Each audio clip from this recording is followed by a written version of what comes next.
நிறைய ஃபோனை மாற்றிட்டு இருப்போம். பட் நமக்குன்னு ஒரு ஃபோன் பிடிச்சிருக்கும் ப்ரைமரியாக.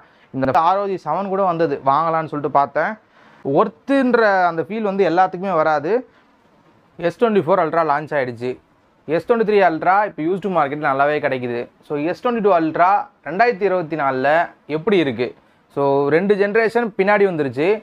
ஆனாலும் இந்த ஃபோன் 2024 யூஸ் பண்ணுறதுக்கு எதனா பிரச்சனை இருக்கா, இல்லைனா வந்து இந்த ஃபோனை நம்ம கன்சிடர் பண்ணி வாங்கலாமா, அப்ராட் மார்க்கெட்லலாம் இந்த ஃபோன் கம்மியாக கிடைக்குது, அங்கேருந்து நம்ம வாங்கிட்டு வரலாமான்றது தான் இந்த வீடியோ. ஸோ S24 Ultra 2024 எப்படி இருக்குன்றத நான் ஒரு யூஸராக நான் சொல்ல போகிறேன். ஸோ வாங்க வீடியோக்குள்ளே போகலாம். நான் உங்கள் குமரன், இது உன்னோட பக்ஸ்பரி தாபங்கள். ஸோ வாங்க வீடியோக்குள்ளே போகலாம். ஃபஸ்ட்டு S22 Ultra, இது வந்து சாம்சங்கோட ஒரு அல்ட்ரா சீரீஸ். ஸோ அதனால் வந்து நமக்கு வந்து எங்கேயுமே காம்ப்ரமைசஸ் இருக்காதானா, மோஸ்ட் ஆஃப் இடத்துல இப்போ நீங்கள் இதோட ப்ரைஸ் லான்ச் ஆகும்போது கிட்டத்தட்ட 1,20,000 அது கார்டு ஆஃபர் அது இதுன்னு போட்டு 1,05,000 வித்துட்டு இருந்தது. ஸோ 1,00,000 ரூபாய்க்கு நீங்கள் ஒரு ஃபோன் வாங்குறீங்க அப்படின்னா அங்கே என்னென்ன காம்ப்ரமைசஸ் பார்ப்போமோ அது ஆண்ட்ராய்ட் செக்மெண்ட்டில் பார்க்க மாட்டோம். அது எதுன்னு சொல்லிட்டு நான் சொல்லணும் இல்லை, ஆப்பிள் தான். 1,00,000 ரூபாய்க்கு நீங்கள் ஒரு 15+ வாங்குறீங்க அப்படின்னா அதில் ஏகப்பட்ட காம்ப்ரமைசஸ் இருக்கும். ஸோ அதை கம்பேர் பண்ணும்பொழுது இந்த ஃபோன் ஒர்த்தாக இருக்கும். அதாவது இதுன்னு இல்லை, நீங்கள் இப்போ ரீசெண்டாக லான்ச் ஆன S24 ப்ளஸ்ஸாக இருக்கட்டும், S24 Ultraவாக இருக்கட்டும், உங்களுக்கு ஐஃபோனோட கம்பேர் பண்ணும்போது ஒர்த்தாக இருக்கும். ஸோ இப்போ நான் ஆண்ட்ராய்டு விசஸ் ஐஃபோன், நான் அந்த செக்மெண்ட்டுக்குள்ளே போகல. இந்த ஃபோன் நம்ம கையில் வச்சுட்டு இருக்க S22 Ultraவை பற்றி மட்டுமே நம்ம பார்த்துக்கலாம். ஸோ கையில் எடுக்கும்போது ப்ரீமியம் ஃபீலோடு இருக்கும். இன்னொரு விஷயம், பில்ட் அண்ட் டிசைன் வந்து உங்களுக்கு பார்த்தவொடனே இந்த ஃபோன் என்ன ஃபோனுன்னு சொல்லிட்டு கண்டுபிடிக்க முடியாத அளவுக்கு தான் இருக்கும். ஏன்னா இதோட பின்னாடி பார்க்கும்பொழுது S22 Ultra, S23 Ultra, S24 Ultra இது மூணும் ஒரே மாதிரி இருக்க மாதிரி தான் இருக்கும். இப்போ நீங்கள் மேல் பாக்கெட்டில் வைக்கிறீங்க அப்படின்னா ஃபார் ஷோர் ஒரே மாதிரி தான் இருக்கும். நான் பின்னாடி ஸ்கின் போட்டிருக்கேன். ஸோ என்கிட்டேருந்து வாங்கி பார்க்குறவங்க என்ன S24 Ultra வாங்கிட்டீங்களான்றத கேட்பாங்க. ஏன்னா அந்த மாதிரி தான் உங்களுக்கு இந்த ஃபோன் பார்க்கும்போது தெரியும். இன்னொரு விஷயம், பில்டில் எங்கேயுமே காம்ப்ரமைசஸ் இருக்காது. உங்களுக்கு நல்ல கிரிப்பான ஒரு ஃபோன் தான். ஏன்னா இது கர்வ் ஆகும். உங்களுக்கு இதோட டிஸ்பிளே வந்து S24 Ultraவை கம்பேர் பண்ணும்போது S23 Ultraவை கம்பேர் பண்ணும்போதும் நல்ல கர்வ் டிஸ்பிளேவாக இருக்கும். அதுக்கு காரணம் நோட் சீரீஸ்லேருந்து ஃபஸ்ட் டைம் S Pen வந்து S சீரீஸ்க்கு வந்து கொண்டு வந்ததுனால S22 Ultra வந்து உங்களுக்கு நோட் சீரீஸ் மாதிரியே இருக்கும். Note 20 Ultraவை நீங்கள் பார்த்தீங்கன்னா ரெண்டுத்தையும் பக்கத்தில் வச்சிங்கன்னா அண்ணன் தம்பி மாதிரி ஜாலியாக இருப்பாங்க. 2 பேருமே ஒரே மாதிரி தான் இருக்கும். ஸோ அதனால் வந்து பில்ட் அண்ட் டிசைனில் எனக்கு வந்து எந்த பிரச்சனையுமே தெரியல. பிகாஸ் நான் என் ஃப்ரெண்டுக்கிட்ட 2 நாள் கொடுத்து வச்சுருந்தேன், அவனுக்கும் எந்த பிரச்சனையும் தெரில. ஏன்னா இதை யூஸ் பண்ணுற நிறைய பேர் நம்ம பார்க்குறோம், அவங்க எல்லாருமே சாட்டிஸ்ஃபைடோட தான் யூஸ் பண்ணிகிட்ருக்காங்க. ஸோ அப்படியே நம்ம ஒரு சில இடத்துல கேட்குறோம், இப்போ எங்கன்னா வெளியே போகும்போது அவங்க வச்சுருந்தா எப்படி ப்ரோ இருக்குது ஃபோன் யூஸ் பண்ணும்போது தான் நல்லா இருக்குது அப்படின்னு தான் சொல்கிறாங்க. அந்த மாதிரி ஒரு செக்மெண்ட்டு, அந்த மாதிரி ஒரு டிசைனு, பில்டு குவாலிட்டியும் சரி. ஸோ இதில் வந்து என்ன தான் கார்னிங்கோட Gorilla Glass Victus வந்து டிஸ்பிளேக்கு யூஸ் பண்ணியிருந்தாலும் இதுவும் நல்ல ஒரு தரமான ப்ரொடெக்ஷன் தான், ஒன்றும் மட்டமான ப்ரொடெக்ஷன்லாம் கிடையாது. அதனால் இவ்வளோ நாள் யூஸ் பண்ணேன், கிட்டத்தட்ட ஒரு 6 மாதமாக யூஸ் பண்ணிகிட்ருக்கேன். நான் S22 Ultra வாங்கின வீடியோவும் ஒரு முறை போட்டிருப்பேன். நீங்கள் நம்ம சேனலை ரெகுலராக ஃபாலோ பண்ணுறதா இருந்தால் உங்களுக்கு தெரிஞ்சிருக்கும். ஸோ அந்த டைம்லேயும் சரி இந்த டைம்லேயும் சரி நான் வந்து இதில் பெருசாக ஸ்க்ராச்சஸ்லாம் எதுவும் பார்க்கல. ஏன்னா டிஸ்பிளே வந்து நல்லா தான் இருக்குது, எனக்கு வந்து எந்த குறையும் இல்லை ப்ரொடெக்ஷன் கம்பேர் பண்ணும்போது. ஸோ டிஸ்பிளே பற்றி பேச ஆரம்பிக்கும் போது டிஸ்பிளேக்கு போயிடுவோம். Display S22 Ultra, S23 Ultra, S24 Ultra என்னப்பா 3மே கம்பேரிசன்லேயே போதுன்னா நம்ம கம்பேர் பண்ண வேண்டிய சூழ்நிலையில் தான் இருக்கோமே. ஏன்னா S24 Ultra இன்றைக்கி 1,25, S23 Ultra வந்து இன்றைக்கி ஆஃபர்லாம் போட்டு ஒரு 1,05,000 சுற்றிட்டு இருக்குது. இது அமேசானில் 80,000 விற்கிது. So 20,000 gap. இதுக்கும் S24 Ultraக்கும் 40,000 கேப்பு. இதுக்கும் நெக்ஸ்ட் ஜென்ரேஷனுக்கும் அதுக்கு அடுத்த ஜென்ரேஷன் 20,000 கேப்னு வச்சுக்கோங்களேன். ஸோ 3 டிஸ்பிளேவும் கம்பேர் பண்ணி பார்த்தீங்கன்னா S22 Ultraவோட டிஸ்பிளேவும் S23 Ultraவோட டிஸ்பிளேவும் ஒரே டிஸ்பிளே தான். S24 மட்டும் லைட்டாக சேஞ்ச் பண்ணியிருக்காங்க. அது என்னென்னா, இப்போ இதில் வந்து கர்வ் டிஸ்பிளே, S23 Ultraவில் லைட்டாக கர்வ் இருக்கும், S24 Ultraவில் ஃப்ளாட் டிஸ்பிளே கொண்டு வந்துட்டாங்க. ஸோ ஃப்ளாட் டிஸ்பிளேயோட அட்வான்டேஜஸ் நிறைய இருக்குது, நான் இல்லைன்னு சொல்ல வரல. ஆனால் இப்போ நமக்கு வந்து ப்ரீமியம் செக்மெண்ட்டுனாலே கர்வ் டிஸ்பிளேன்றது எனக்கு வந்து ரொம்ப பிடிச்சிருக்கும். ஏன்னா அது வந்து அடிஷ்னல் ப்ரீமியமாக தான் பார்க்க முடியுது. இப்போ நம்ம எடுக்கும் பொழுது கர்வ் டிஸ்பிளேன்றது வந்து பார்க்கும்போது அது ஒரு இம்மர்சிவ் எக்ஸ்பீரியன்ஸ் தான் கிடைக்குது. அதாவது எட்ஜ் டு எட்ஜ் டிஸ்பிளே எப்படி இருக்குமோ அதே மாதிரி தான் கிடைக்குது.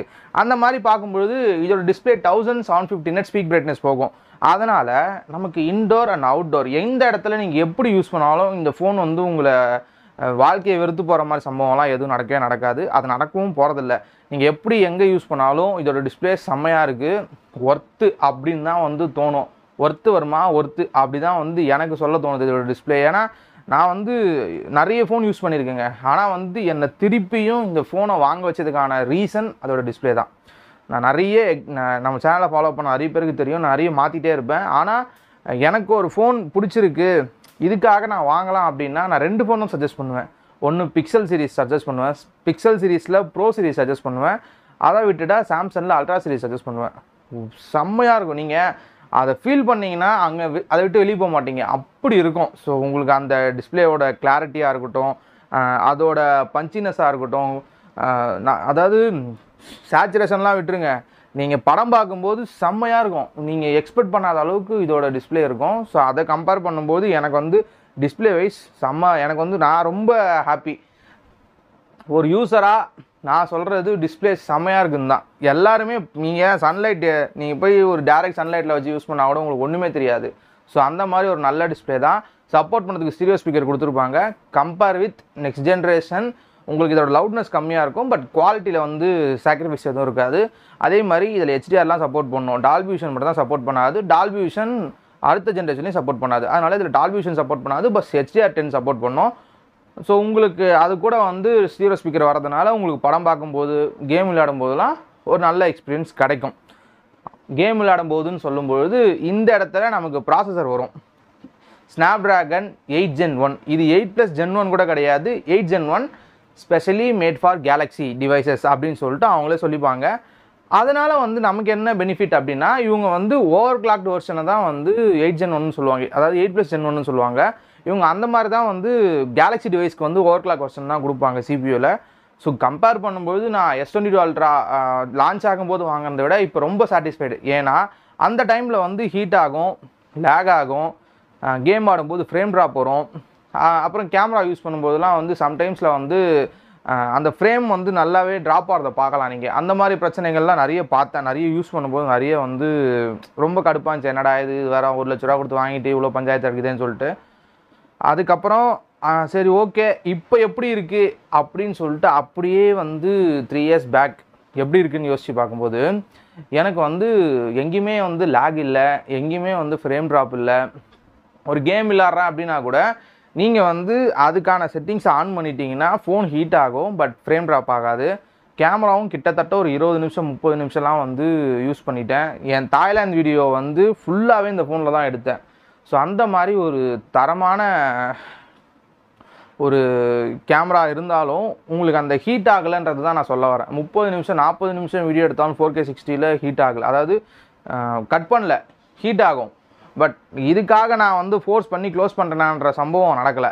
ஸோ அந்த மாதிரி ஒரு விஷயத்தை தான் நான் பார்த்தேன். ஸோ எனக்கு வந்து ரொம்ப சாட்டிஸ்ஃபைட். அதுவும் எந்த இடத்துல வந்து இது ரொம்ப பிடிச்சிருந்துச்சின்னா, நான் இதில் தான் ரெண்டர் பண்ணுவேன். ஸோ ரெண்டரிங்கும் பார்த்தீங்கன்னா நல்லா ஃபாஸ்ட்டாகவே இருக்கும். ரெண்டர் பண்ணும்போதும் 4K 60ல் நான் ஒரு 20 நிமிஷம் வீடியோ ரெண்டர் பண்ணுறேன் அப்படின்னா அந்த இடத்துலையும் வார்ம் தான் ஆகுமே தவிர ஓவர் ஹீட் ஆகாது. ஸோ அந்த அளவுக்கு வந்து இவங்க ஆப்டிமைஸ் பண்ணியிருப்பாங்க. அதுவும் One UI 6ல் வந்து நல்ல ஆப்டிமைசேஷன் இருக்கும். ஸோ அந்த மாதிரி ஒரு நல்ல இதுவாக தான் மாற்றி வச்சுருக்காங்க, ஒரு நல்ல ப்ராசஸராக தான் மாற்றி வச்சுருக்காங்க. அதுக்கு காரணம் அப்டேட் கொடுத்து அதை சரி பண்ணிட்டாங்க. இன்றைக்கி வந்து பேட்ரி எஃபிஷியண்ட்டாகவும் இருக்குது. நான் லான்ச் ஆகும்போது வாங்கும்போது சார்ஜ் நிற்காது மெயினாக, அதெல்லாம் ரொம்ப கொடுமையாக இருக்கும். ஏன்னா இவங்களுக்கு 45 வாட் தான் மேக்ஸிமம் சப்போர்ட்டு. பட் நம்ம வச்சுருக்கிறது வீட்டில் 25 வாட்ஸ் வச்சுருப்போம். இதுக்குன்னு சார்ஜர் வாங்க மாட்டோம். நான் வீட்டில் மோட்டோ சார்ஜர் வச்சுருந்தேன், ஆசஸ் சார்ஜர் வச்சுருந்தேன், அதை தான் யூஸ் பண்ணிட்டு இருந்தேன். இன்றைக்குமே அதை தான் யூஸ் பண்ணிகிட்ருக்கேன்.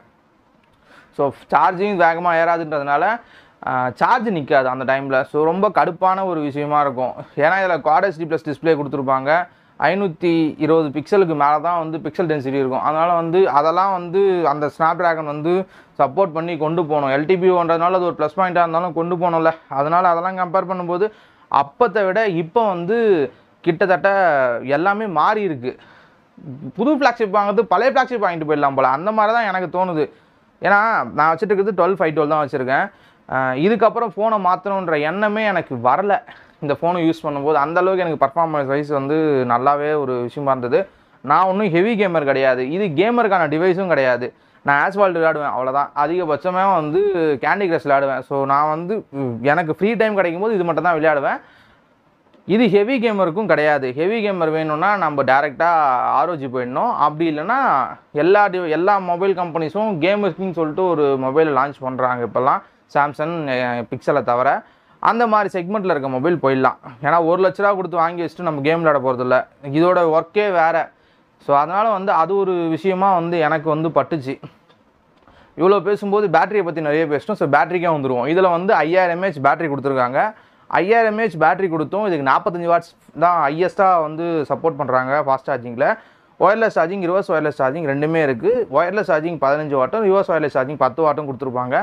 ஒயர்லெஸ் சார்ஜிங் நான் பெருசாக யூஸ் பண்ணுறதில்ல. ஆனால் வந்து ஒயர்டு சார்ஜிங்கில் நம்ம 25 வாட் போட்டிங்கனாலே உங்களுக்கு 25 வாட் சார்ஜர் யூஸ் பண்ணும்போதே அந்த சார்ஜிங் வந்து ப்ளூ கலரில் காட்டும்.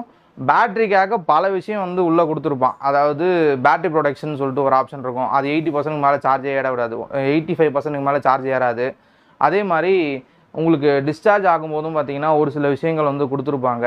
ஃபாஸ்ட் சார்ஜிங் கட் பண்ணுற மாதிரி இருக்கும், சூப்பர் ஃபாஸ்ட் சார்ஜிங்கை கட் பண்ணுற மாதிரி இருக்கும். வெறும் 10 வாட்டில் வேணால் 10 வாட்டில் சார்ஜ் போட்டுக்கலாம். பட் இந்த மாதிரி ஆப்ஷன்ஸ்லாம் உங்களுக்கு கொடுத்துருப்பாங்க பேட்டரிக்காக.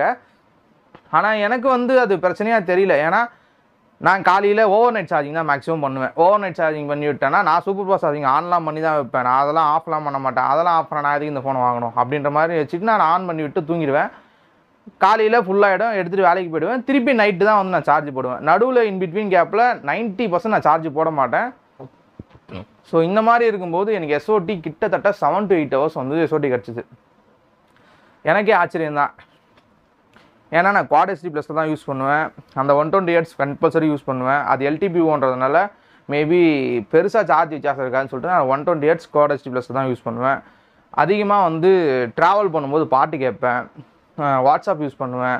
சம்டைம்ஸ் கேப் கிடச்சிச்சின்னா இன்ஸ்டாகிராம் அந்த மாதிரி யூஸ் பண்ணுவேன். அதே மாதிரி ஒரு 1/2 மணி நேரம் டெய்லி ஒரு 1/2 மணி நேரம் 1 மணி நேரம் கேம் விளையாடுவேன். இந்த மாதிரி பண்ணியும் எனக்கு வந்து கிட்டத்தட்ட சார்ஜிங் வந்து நான் காலைல போட்டு போகிறேன் அப்படின்னா ஈவினிங் நான் ஒரு 8 மணிக்கு வரேன் நைட்டு அப்படின்னா எனக்கு வந்து 30% சார்ஜ் வந்து இருந்தது. ஸோ அந்த கால்குலேஷன் பார்த்தீங்கன்னா எனக்கு ஒரு 7 to 8 hours வந்து இதோட பேட்டரி லைஃப் வந்து எனக்கு தாராளமாக கிடைக்குது. ஸோ அல்ட்ரா சீரீஸில் மட்டும்தான் இது நமக்கு பாசிபிள். நீங்கள் எனி சாம்சங் டிவைஸ் எடுத்துக்கோங்க, அல்ட்ரா சீரீஸில் மட்டும் பேட்டரி சூப்பராக நிற்கும்.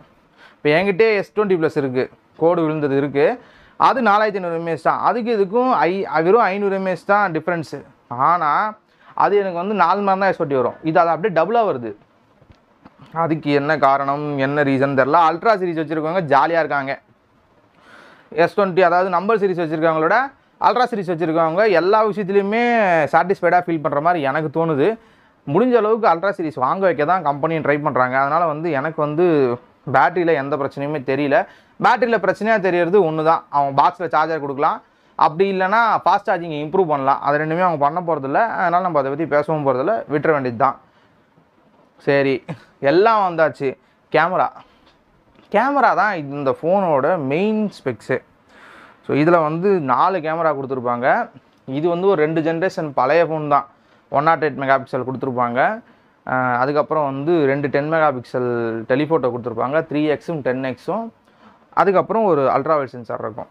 ஸோ இது நான் இந்த 4 கேமரா ப்ளஸ் வந்து இந்த இன்னொரு கேமரா மாதிரி இருக்கிறது வந்து டெப்த் சென்சார் தான். சாரி, சென்சார்ஸ் கொடுத்துருப்பாங்க. இதில் டிஓஎஃப் இருக்கான்னு தெரியல, செக் பண்ணிக்கிறேன். பட் லேசர் ஆட்டோ ஃபோக்கஸ்லாம் இருக்கும் இதில். ஸோ அந்த மாதிரி ஒரு பார்க்கும்போது ஒரு 5 கேமரா மாதிரி இருக்கும். பட் 1 சென்சார், 4 தான் கேமரா. இன்றைக்கி 2024 இதோட பர்ஃபார்மன்ஸ் எப்படி இருக்குன்னா எனக்கு சாட்டிஸ்ஃபைடாக தான் இருக்குது. நீங்கள் அதாவது சாம்சங் டிவைஸ் எங்கே வந்து மாஸ் பண்ணோம் அப்படின்னா நைட்டில் வீடியோ எடுக்கும்போது சூப்பராக இருக்கும். நீங்கள் ஐஃபோனோட கம்பேர் பண்ணிங்கன்னா ஐஃபோன் என்ன தான் டால்பி விஷன் ப்ளஸ் HDRல வீடியோ எடுத்தாலும் லைட் இல்லைன்னா அது இருக்கிறதுலே மட்டமாக இருக்கும். ஐஃபோனாக இருக்கட்டும், உங்களுக்கு ஆப்பிளாக இருக்கட்டும், பிக்சலாக இருக்கட்டும், ரெண்டுமே இந்த ஒரு விஷயத்தில் ஒஸ்ட்டாக சொதப்போம். ஏன்டா இதை வாங்கணுன்ற அளவுக்கு நம்ம ஃபீல் பண்ணுவோம். அந்த விஷயத்தில் சாம்சங் வந்து மாஸ் பண்ணுறாங்க. வர வர வீடியோகிராஃபியில் மாஸ் பண்ணிகிட்டே வராங்க. அதில் வந்து நமக்கு நல்ல டிஃப்ரென்ஸ் தெரியுது. அதுக்கு காரணம் கூகுளோட கொலாபரேஷன் தான். கூகுளோடையும் கொலாபரேட் பண்ணுறாங்க, ஸ்னாப்ட்ராகனோடையும் கொலாபரேட் பண்ணுறாங்க. இந்த மாதிரி எல்லாத்தையும் கொலாபரேட் பண்ணி அவங்க டிவைஸை நல்லா கொண்டு போகிறாங்க. அது மட்டும் நல்லா தெரியுது.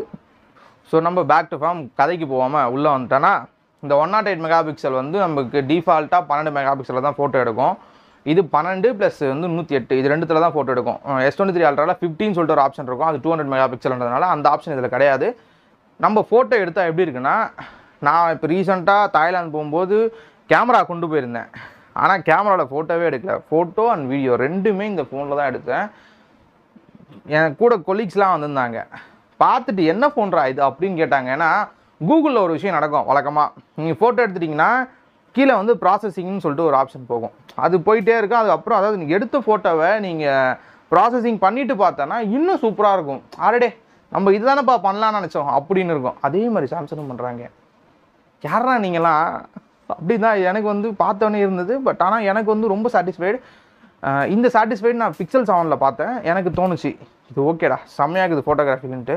But all in one camera அப்படின்னா இதை சொல்லிட்டு போயிடலாம் போலியே அப்படின்னு தான் எனக்கு வந்து பார்த்தோன்னே தோணுச்சு. ஏன்னா அதுவும் அந்த 3Xலலாம் நீங்கள் போக்கா ஃபோட்டோ எடுக்கிறீங்கன்னா செம்மையாக இருக்கும். அதாவது 3Xக்கே இப்படி இருக்குது, இன்னும் S24 அல்ட்ராலாம் வந்து 5X சரியாக இருக்கும் ஃபோட்டோலாம். ஆப்ஜெக்ட் ஃபோட்டோகிராஃபிலாம் சாம்சங் மாஸ் பண்ணுறாங்க, அது அப்போத்துலேருந்தே மாஸ் பண்ணுறாங்க, இப்போயும் மாஸ் பண்ணிட்டு தான் இருக்காங்க. இந்த ஃபோன்லலாம் சூப்பராக இருக்கும். நீங்கள் போர்ட்ரேட் ஃபோட்டோ எடுக்கிறதா இருக்கட்டும், போர்ட்ரேட் வீடியோவாக இருக்கிறதா இருக்கட்டும், இல்லை ஃபோட்டோகிராஃபி எடுக்கிறதா இருக்கட்டும், நைட் டைம் ஃபோட்டோகிராஃபியாக இருக்கட்டும், இதெல்லாம் தாராளமாக நம்பி S22 அல்ட்ராவை இன்றைக்கி தேதிக்கும் வாங்கலாம்.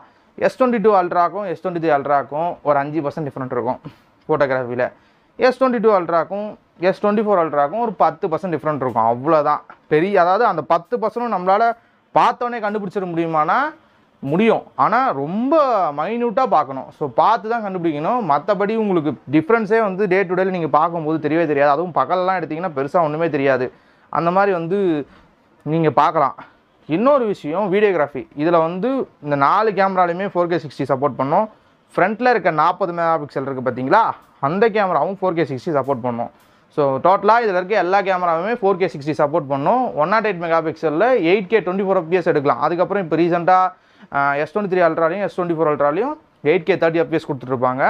அதே மாதிரி இதில் போகே வந்து அதாவது போர்ட்ரேட் வீடியோ வந்து 1080p 30 FPSல எடுக்கலாம். அதெல்லாம் 4K 30 FPSல எடுக்க போகிறோம். நான்லாம் வந்து இது வரைக்கும் இந்த ஃபோனில் இந்த போர்ட்ரேட் வீடியோலாம் எடுத்ததே கிடையாது. நான் வேணா கேமராவில் எடுத்துப்பேன், போர்ட்ரேட் வீடியோலாம் எடுத்ததே கிடையாது. ஸோ அதனால் நான் அதை நான் யூஸ் பண்ண போகிறதில்ல. எக்கச்சக்கமான ஆப்ஷன்ஸ் வந்து இவனோட கேமரா ஆப்பில் இருக்கும். அதனால் வந்து நமக்கு அது வேணும்னா நீங்கள் யூஸ் பண்ணிக்கலாம், வேணான்னா நீங்கள் விட்டுடலாம். பட் நீங்கள் எடுக்கிறீங்க, ஒரு ஃபோட்டோ எடுக்கிறீங்க, திருப்பி உள்ளே வைக்கிறீங்க, வேலை முடிஞ்சிருச்சு. அந்த ஃபோட்டோ எப்படி இருக்குன்னு கேட்டிங்கன்னா சூப்பராக இருக்கும். வீடியோகிராஃபியும் அவ்வளோதான். எடுக்கிறீங்க, ஃபோட்டோ எடுக்கிறீங்க, வீடியோ எடுக்கிறீங்க, வைக்க போகிறீங்கன்னா செம்மையாக இருக்கும். 4K 30 FPSல நீங்கள் இன்பிட்வீன் சென்சாரில் நீங்கள் ட்ராவல் பண்ணலாம். பட் ஐஃபோனில் 4K 60லேயே ட்ராவல் பண்ணலாம். அதுவும் அல்ட்ரா வைடில் வச்சுட்டிங்க அப்படின்னா ஃபஸ்ட்டு எடுக்கும்போது அல்ட்ரா வைடில் வச்சுட்டு அதுக்கப்புறமா நீங்கள் வீடியோ எடுத்திங்கன்னா இன்பிட்வீன் சென்சாரில் வந்து ட்ராவல் பண்ணலாம் ஐஃபோனில். பட் இதில் அந்த மாதிரி பண்ண முடியல, ட்ரை பண்ணிவிட்டேன். இண்டிவிஜுவல் சென்சாரில் தான் நீங்கள் ட்ரை பண்ணலாம், நீங்கள் வைக்க முடியுது. அது வந்து எனக்கு குறையாலாம் தெரியல. 4K 60க்கு நான் புஷ் பண்ணுறேன் அப்படின்னா நான் எடுக்க போகிறது ப்ரைமரி சென்சாராக தான் இருக்கும். ஸோ அதனால் அது வந்து எனக்கு குறையா தெரில. சரி, கேமரா ஓகே. எனக்கு வந்து கேமராவில் வந்து இப்போ S24 அல்ட்ராவோட கம்பேர் பண்ணும்பொழுது இதோட கேமரா வந்து ஓரளவுக்கு இதுவாக தான் இருக்கும். பட் ஆனால் இதில் 100x வந்து அதை விட நல்லாயிருக்கும்னு சொல்ல முடியும். ஏன்னா இது 10x ஆப்டிக்கல், அது வந்து 5x தான் ஆப்டிக்கல். 100xல அவங்க கண்டிப்பாக ப்ராசஸிங் தான் பண்ண போகிறாங்க, இதுலேயும் பண்ண போகிறாங்க. 10xை நீங்கள் ஃபோட்டோ எடுத்து ஜூம் பண்ணுறீங்கன்னா அதுதான் 100x, அங்கே 5xை ஃபோட்டோ எடுத்து ஜூம் பண்ணிங்கன்னா அதுதான் 100x, அவ்வளோதான். ஸோ அதனால் பெரிய வித்தியாசங்கள் பார்க்க முடியாது. பட் கொஞ்சம் டிஃப்ரென்ஸ் வந்து கண்டிப்பாக இருக்கும். 10xக்குன்னு சொல்லிட்டு ஒரு எட்ஜ் இருக்கும், அது கொஞ்சமாக இருக்க தான் செய்யும் ஆப்டிக்கல் ஜூமுக்கு. அவ்வளோதான் வந்து கேமரா அண்ட் வீடியோவில் வந்து நான் ரொம்ப இது பண்ணது. செல்ஃபி கேமராவும் சொல்லவே கூடாது. 40 மெகா பிக்சல் நறுக்குன்னு இருக்கும், டீட்டெயில் சூப்பராக இருக்கும். அந்த 40 மெகா பிக்சல்ன்றதுனால 10 மெகா பிக்சலில் தான் வந்து டிஃபால்ட்டாக ஃபோட்டோ எடுக்கும், வேறு லெவலில் இருக்கும் டீட்டெயிலிங். அதே மாதிரி அவங்களோட ஆப் கேலரி ஆப் இருக்குது பார்த்தீங்களா, அதுவும் செம்மையாக இருக்கும்பா, குறைலாம் சொல்லக்கூடாது சாம்சங்கில். ஸோ அதனால் வந்து அதுவும் உங்களுக்கு அதில் தான் போயிட்டு நிறைய விஷயங்கள் பண்ண முடியும். இப்போ ஆப்ஜெக்ட் எரைசிங்கு, ஸ்பாட் கலரு, அதுக்கப்புறம் வந்து டெக்ஸ்ட்டாக நீங்கள் மாற்றுறது, இமேஜில் டெக்ஸ்ட் இருந்தால் அது டெக்ஸ்ட்டு தனியாக பிரித்து எடுத்து மாற்றுறது, இந்த மாதிரி நிறைய விஷயங்கள் அதில் பண்ணலாம். கேலக்ஸி AI, அதாவது ஆர்டிஃபிஷியல் இன்டெலிஜென்ஸ்னு சொல்லிட்டு ஒரு சில விஷயங்கள்லாம் பண்ணி காமிச்சாங்கல்ல, அது S22 அல்ட்ராக்கு வருமானு கேட்டிங்கன்னா எனக்கு தெரிஞ்சு வர வாய்ப்பு இல்லை. ஏன்னா ஒரு ஜென்ரேஷன் கொடுப்பாங்க, S23 அல்ட்ராக்கு அதை கொடுப்பாங்க, S24 அல்ட்ராக்கு அது கொடுப்பாங்களான்றது சாம்சங் கிட்ட மட்டும்தான் இருக்குது. இன்றைக்கி தேதிக்கு கொடுப்பாங்களா மாட்டாங்களான்றது தெரியாது. ஸோ என்ன கேட்டிங்கன்னா 2 ஜென்ரேஷன் பின்னாடி கொடுப்பாங்களான்னு தெரியாது, ஒரு ஜென்ரேஷன் கொடுக்கறதுக்கு வாய்ப்பு இருக்குது. அதே மாதிரி இது 4 வருஷம் அப்டேட் வரும்ல, அப்டேட்டுன்னு நம்ம சாஃப்ட்வேர் போயிடுவோம். சாம்சங்கோட 1UI தான் இது ரன் ஆகிட்டு இருக்கு. இன்றைக்கி Android 14 ரன் ஆகிட்டு இருக்கு. 12 லான்ச் ஆச்சு, 13, 14 2 வந்துருச்சு. ஸோ 15, 16 இன்னும் 2 வரணும். ரெண்டு வருஷத்துக்கு இந்த ஃபோன் வந்து தாராளமாக யூஸ் பண்ணலாம். அப்டேட்டில் கோடு வராத வரைக்கும் நல்லது. நான் அதனாலேயே அப்டேட் ஆஃப் பண்ணி வச்சுருக்கேன். இப்போ இந்த 1UI 6 தான் ரன் ஆகிட்டு இருக்கு. ஸோ 1UI 6.1 லான்ச் ஆகட்டும், அதுக்கப்புறம் நம்ம பார்த்துக்கலான்னு சொல்லிட்டு கம்முன்னு இருக்கேன் நான் இப்போ. ஸோ நான் வந்து அப்டேட் ஆஃப் பண்ணி தான் வச்சுருக்கேன். சாஃப்ட்வேர் வந்து நம்ம பேசியே ஆகணும். எஸ் சீரியஸ்க்குன்னு சொல்லிட்டு ஒரு மதிப்பு இருக்குது. அந்த மதிப்பு நீங்கள் எங்கே பார்க்கலான்னா சாஃப்ட்வேரில் பார்க்கலாம். குட்லாக்னு சொல்லிட்டு ஒரு ஆப் இருக்குது. அந்த ஆப்பில் போய் நீங்கள் எல்லாமே கஸ்டமைஸ் பண்ணிக்கலாம். சாம்சங் டிவைஸில் இவ்வளோ கஸ்டமைசேஷன் இருக்கான்னு சொல்லிட்டு நீங்கள் கேள்வி கேட்குற மாதிரி தான் இருக்கும். ஈவன் நீங்கள் ஒரு தீமில் இருக்க ஒரு ஃபாண்ட்டை மாற்றிக்கலாம். இல்லைனா வந்து நீங்கள் உங்களுக்கு ஏற்ற மாதிரி லாக் ஸ்க்ரீனை மாற்றிக்கலாம். லாக் ஸ்க்ரீனில் என்ன இருக்குதுன்னு தெரிஞ்சுக்கலாம். டிஸ்பிளேல என்ன இருக்குது, நோட்டிஃபிகேஷன் என்ன இருக்குது, என்னோடய கீபேடில் வந்து இந்த மாதிரி தான் நம்பர்ஸ் இருக்கணும், இந்த மாதிரி தான் வந்து நியூமரிக்கல் பேடில் வந்து லெட்டர்ஸ் இருக்கணும், நான் டைப் பண்ணும்போது டிசைன்ஸ் வரணும், அதே மாதிரி உங்களுக்கு ரிங்டோன் இப்படி தான் இருக்கணும், வால்யூம் கண்ட்ரோல் இப்படி தான் இருக்கணும், வால்யூம் கண்ட்ரோல் இந்த கலர் தான் இருக்கணும். அதே மாதிரி என்னோடய ஆப்பில் ஒரு ஆப்லேருந்து இன்னொரு ஆப்புக்கு வந்து நான் இப்படி தான் யூஸ் பண்ணணும், அந்த ஆப்பில் நான் யூஸ் பண்ணும்போது வால்யூம் இவ்வளோ தான் இருக்கணுன்ற வரைக்கும், அதாவது நான் சொல்கிறது ரொம்ப கம்மி, அதிகமாக நீங்கள் ஏலேருந்து Z வரைக்கும் எல்லாமே கஸ்டமைஸ் பண்ணிக்கலாம். அந்த விஷயம் வந்து சாம்சங் கிட்ட ரொம்ப பிடிச்சிருக்கும். ஏன்னா சாம்சங்கோட எஸ் சீரிஸ் எல்லாத்துக்குமே இந்த ஆப்ஷன் இருக்குது. ஏ சீரிஸ்க்கு கொஞ்சமாக கொடுத்துருப்பாங்க, எஸ் சீரிஸ்க்கு ஃபுல், அதாவது இது அப்படியே யூஸ் பண்ணுற மாதிரி ஃபுல் ப்ளஸ்டாக கொடுத்துருப்பாங்க. ஸோ நான் S10e யூஸ் பண்ணுறேன். இப்போ ரீசெண்டாக S10e ரொம்ப நாளாக யூஸ் பண்ணிகிட்ருக்கேன். S20+ யூஸ் பண்ணுறேன். அதே மாதிரி இதை S22 Ultra யூஸ் பண்ணுறேன். ஸோ இந்த மாதிரி எல்லாமே யூஸ் பண்ணிகிட்ருக்கேன். ஆஃபீஸில் வந்து S23 Ultra ஒருத்தர் வச்சுருக்காரு, அவரும் யூஸ் பண்ணிகிட்ருக்காரு. அந்த மாதிரி இருக்கும்போது customization one of the best Samsung. நீங்கள் வந்து சாம்சங்கை வாங்கிறதுக்கான முக்கியமான ரீசனில் கஸ்டமைசேஷனும் ஒன்று ஆட் பண்ணிக்கலாம். ஸோ அந்த மாதிரி வந்து கஸ்டமைசேஷனுக்கு இம்பார்ட்டன்ஸ் கொடுக்குறாங்க. யூஐ வந்து உங்களுக்கு ஹெவி யூஐயாக இருந்தாலும் நீங்கள் யூஸ் பண்ணும்போது லேகெல்லாம் எங்கேயும் தெரியாது. அது வந்து இப்போ நல்லா மாற்றிட்டாங்க. 1UI 6.1லாம் அதாவது 1UI 6லலாம் சூப்பராக மாற்றிட்டாங்க இதை. அதை வந்து இப்போ அதாவது சாம்சங் எங்கேயோ போயிட்டேயா அப்படி தான் வந்து நீங்கள் யூஸ் பண்ணும்போது ஃபீல் பண்ணுவீங்க. அதனால் வந்து சாஃப்ட்வேர்லலாம் பிரச்சனை இல்லை. சொன்ன மாதிரி 4 வருஷம் அப்டேட் வரும், இன்னும் 2 வருஷம் வந்து உங்களுக்கு கேரண்டியாக அப்டேட் வரும். 16 வரைக்கும் அப்டேட் வரும். இதுக்கு அதெல்லாம் எந்த பிரச்சனையும் வரப்போகிறதில்ல. ஸோ வேறு என்ன விட்டுட்டேன் அப்படின்னா எஸ் பென் இருக்கிறதே நான் மறந்துட்டேங்க. இதில் சீரியஸாக இந்த 6 மாதத்தில் நான் மொத்தமாக ஒரு 10 முறை இந்த எஸ் பென் எடுத்திருந்தேன்னா பெரிய விஷயம். எனக்கு எஸ் பென் எங்கே தெரியுமா தேவைப்படும், தம்ப்லைன் வைக்கிறதுக்காக வந்து ஒரு சில இடத்துல கட் பண்ணுவேன். ஸோ அந்த இடத்துல கையில் கட் பண்ணால் அவங்களுக்கு சரியாக வராதுன்னு சொல்லிட்டு எஸ் பென் வச்சு கட் பண்ணுவேன். அந்த இடம் மட்டும்தான் எனக்கு வந்து எஸ் பென்னோட யூஸ் கேஸஸே இருக்கும். எஸ் பென் வச்சு நிறைய பண்ணலாம். லைவ் டிரான்சாக்ஷன், அதாவது லைவ் டிரான்ஸ்லேட் பண்ணலாம். உங்களுக்கு வந்து ஃபோட்டோக்கு எடுக்கிறதுக்கு வந்து எஸ் பென்னை வந்து ஒரு டாகலாக யூஸ் பண்ணிக்கலாம். அதுக்கப்புறம் வந்து டெக்ஸ்ட்டை வந்து நீங்கள் அப்படியே பிரித்து நீங்கள் ஸ்க்ரீனில் இருக்கிறத அப்படியே பாக்ஸ் பண்ணி கட் பண்ணி அதுலேருந்து டெக்ஸ்ட்டை காப்பி பண்ணி எடுத்துக்கலாம். இந்த மாதிரி நிறைய விஷயங்கள் பண்ணலாம். ஆனால் யாரும் பண்ணுறதில்ல, நானும் பண்ணுறதில்ல. இந்த எஸ் பென் வந்து இதில் கொடுத்துருக்காங்க. ஆனால் வந்து எந்த அளவுக்கு அதை யூஸ் பண்ணுறோன்னு சொல்லிட்டு யாருக்கும் தெரியல. கொடுத்தது நல்ல விஷயந்தான். அது வரைக்கும் சாட்டிஸ்ஃபைட். டப்புன்னு, அதாவது அவங்க சொல்கிறது என்னென்னா, இது நோட் மாதிரி நீங்கள் டக்குன்னு கால் பேசிட்டு இருக்கீங்க, என்ன நோட் பண்ணால் டப்புன்னு எடுத்து ஸ்க்ரீனில் நோட் பண்ணிக்கலாம். எழுதுறதுக்குலாம் சூப்பராக இருக்கும். அதெல்லாம் உங்களுக்கு எந்த பிரச்சனையும் இருக்க போகிறதில்ல. S pen. ஸோ மிச்சம் சச்சம் எதனா இருக்கான்னு கேட்டிங்கன்னா ஐபி ரேட்டிங் இருக்கும். ஐபி ரேட்டிங் நான் பெருசாக கன்சிடர் பண்ண மாட்டேன். முடிஞ்ச அளவுக்கு ஒரு நல்ல கேஸு இல்லை நல்ல ஸ்கின் போட்டு பக்காக தான் வச்சுருப்பேன். IP rating. அதுக்கப்புறம் இது வந்து வைஃபை 6 இருக்கும் இதில். இதுக்கப்புறம் 7G 7E வந்துடுச்சு. 2 வருஷம் ஜென்ரேஷன் பின்னாடி தானே. ஸோ எண்ட் ஆஃப் த டே இந்த ஃபோன் வாங்கலாமா அப்படின்னு கேட்டிங்கன்னா, புதுசு 80,000 கிடைக்குது, யூஸ்டு மார்க்கெட்டில் 50,000 கிடைக்குது. 50-55க்குள்ளே உங்களுக்கு நல்ல டிவைஸ் சுற்றிட்டு இருக்கும். வாங்கலாமா வேணாமான்றதை இந்த வீடியோ பார்த்துட்டு நீங்கள் முடிவு பண்ணிக்கோங்க. S24, அதாவது S22 Ultra வச்சுருக்கவங்க S24 Ultra வாங்கலாமான்னா வேணாம் தான் சொல்லுவேன். இன்னும் ஒரு வருஷம் 2 வருஷம் யூஸ் பண்ணுங்கள். யூஸ் பண்ணிங்கன்னா S24 Ultraவே ரேட்டு கம்மியாக வரும். இந்த 80,000 ரேட்டுக்கு நீங்கள் இந்த 2 வருஷம் இது முடியும் போது அதோட ரேட்டு கம்மியாகிடும். ஸோ அதை வாங்கிக்கலாம். இன்னொன்று அதுக்கு 7 வருஷம் அப்டேட்டுன்னு சொல்லியிருக்காங்க. ஆனால் அந்த அதில் வந்து 2 வருஷம் தான் வந்து நீங்கள் ஏஐ ஃபீச்சர்ஸ் ஃப்ரீயாக யூஸ் பண்ண முடியும். அதுக்கப்புறம் காசு கட்டணுன்ற மாதிரி சொல்லிட்டு இருக்காங்க. அது என்னன்னு சொல்லிட்டு கிளியராக பார்த்துட்டு கமெண்டில் நான் போட்டு விடுறேன், டிஸ்கிரிப்ஷனில் போட்டு விடுறேன். அந்த மாதிரி இருந்துச்சுன்னா அப்படியாப்பட்ட ஃபோனே தேவையில்லை. நம்ம வேலையை பார்த்துட்டு நம்ம போகலாம். ஸோ அவ்வளோதான் இந்த வீடியோ பிடிச்சிருந்தா லைக் பண்ணுங்கள், சப்ஸ்கிரைப் பண்ணுங்கள், ஷேர் பண்ணுங்கள். நான் எதனா மறந்துட்டு இருந்தேன்னா கீழே கமெண்ட் பண்ணுங்கள், நானும் தெரிஞ்சுக்கிறேன். ஸோ எனக்கு திரும்பவும் சொல்கிறேன், ஒரு ஃபோனை அதாவது நம்ம நிறைய ஃபோனை மாற்றிட்டு இருப்போம். பட் நமக்குன்னு ஒரு ஃபோன் பிடிச்சிருக்கும் ப்ரைமரியாக. இந்த ஃபோன் நான் மிஸ் பண்ணக்கூடாதுப்பா அப்படின்னு சொல்லிட்டு அந்த மாதிரி ஒரு ஃபோனாக எனக்கு இந்த ஃபோன் மாறிடுச்சு. இந்த ஃபோனை மிஸ் பண்ணவே எனக்கு தோணலை. இப்போ நடுவில் ROG 7 கூட வந்தது, வாங்கலான்னு சொல்லிட்டு பார்த்தேன். பட் இந்த ஃபோன் எனக்கு விற்க தோணலை. அந்த மாதிரி எனக்கு டே டு டேல யூஸ் பண்ணும்போது ஒரு நல்ல ஃபீல். இந்த ஃபோன் ஒரு முறையும் நான் எடுக்கும்பொழுதுமே நான் சந்தோஷமாக தான் ஃபீல் பண்ணுறேன். ஒர்த்துன்ற அந்த ஃபீல் வந்து எல்லாத்துக்குமே வராது. ஸோ இது நான் யூஸ் பண்ணும்போது இப்போ நான் இந்த ஃபோனை நான் எடுக்கிறேன் அப்படின்னா ஒரு முறையுமே இந்த ஃபோனை வந்து எனக்கு வந்து சந்தோஷமாக இருக்கும் அந்த ஃபோன் யூஸ் பண்ணுறது. இது கூட வந்து நான் சாம்சங் வாட்ச் தான் யூஸ் பண்ணிகிட்ருக்கேன், வாட்ச் 4 யூஸ் பண்ணிகிட்ருக்கேன். அதே மாதிரி பட்ஸ் 2 ப்ரோ யூஸ் பண்ணிகிட்ருக்கேன். ஸோ இதோட காம்பினேஷன் வந்து சூப்பராக இருக்கும். மூணுமே வந்து அதோட ஈக்கோ சிஸ்டம்ன்றதுனால நல்லாவே ஒர்க் ஆகும். ஸோ எனக்கு வந்து ரொம்ப சாட்டிஸ்ஃபைட். ஸோ ஒரு யூஸராக எனக்கு இந்த ஃபோன் ரொம்ப பிடிச்சிருக்கு. ஸோ நீங்கள் உங்கள் ஃப்ரெண்ட்ஸுக்கு யாருன்னா இந்த ஃபோனை வாங்கணும்னு ஆசைப்பட்டாங்கன்னா உங்களுக்கு இந்த வீடியோ ஷேர் பண்ணுங்கள். So thank you friends. மறக்காமல் இந்த வீடியோ ஷேர் பண்ணுங்கள். தேங்க்யூ.